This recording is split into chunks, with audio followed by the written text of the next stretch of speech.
Assalamualaikum warahmatullahi wabarakatuh. Sahabat Ahistory, pada abad ke-7 Hijriah, kekuasaan Islam di Timur Tengah satu persatu dikuasai oleh Kekaisaran Mongol. Pasukan yang dikenal dengan kekejaman dan kebengisannya itu, saat itu Baghdad, Suriah, dan Palestina jatuh ke tangan Mongol, sedangkan kekuasaan Islam di Uighur, Asia Tengah, dan Persia telah takluk terlebih dahulu. Akankah Mesir juga akan dihancurkan oleh pasukan Mongol? Saksikan dalam Ahistory episode 15 Ramadan Perang Ain Jalut, Palestina.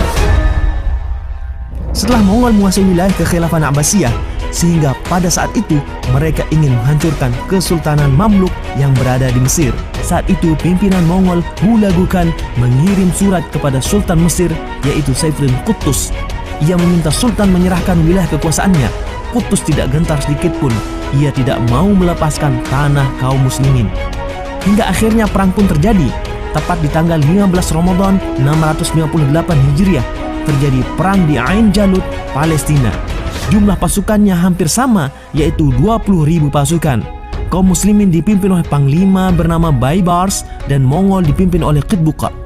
Qitbuqa adalah perwira Mongol yang beragama Kristen, dan sebagian dari pasukan Mongol tersebut adalah pasukan bantuan dua kerajaan Kristen, yaitu kerajaan Gregoria dan Armenia. Di awal peperangan, kaum muslimin mengalami kekalahan hingga mereka mundur ke lembah yang dikelilingi perbukitan. Kemudian seluruh pasukan Mongol mengejar tentara Islam. Luar biasa, ternyata berpura-pura kalah itu adalah strategi kaum muslimin untuk memancing keluar semua pasukan berkuda andalan Mongol. Di atas bukit, Qutuz dan pasukan pemanahnya bersembunyi menunggu umpan masuk jebakan.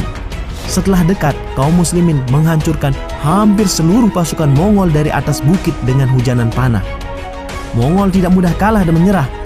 Kemudian Qutuz dan Baibars memimpin langsung penyerangan ke jantung komando pasukan Mongol. Panglima Mongol Qitbuqa berhasil dieksekusi. Mongol kehilangan komando, pasukan gabungan itu ditumpas habis oleh kaum muslimin. Maka hancurlah pasukan Mongol dan sekutunya. Kekalahan di Ain Jalut merusak reputasi Mongol di hadapan negeri-negeri yang mereka kuasai, dan ini berdampak kegagalan Mongol melakukan berbagai invasi, termasuk di Nusantara, negeri ini. 36 tahun pasca kekalahan di Ain Jalut, pasukan Mongol mencoba menyerang tanah Jawa dengan 1.000 pasukan berisi tentara, tapi akhirnya mereka terusir dengan hina. Begitulah sahabat Ahistory, sampai kapanpun kebatilan akan tetap dikalahkan oleh kebenaran, sebagaimana dalam firman Allah Subhanahu wa taala dalam Al-Qur'an, innal batila kana zahuqa, sesungguhnya yang batil itu pasti lenyap. Quran surat Al-Isra ayat 81. Wassalamualaikum warahmatullahi wabarakatuh.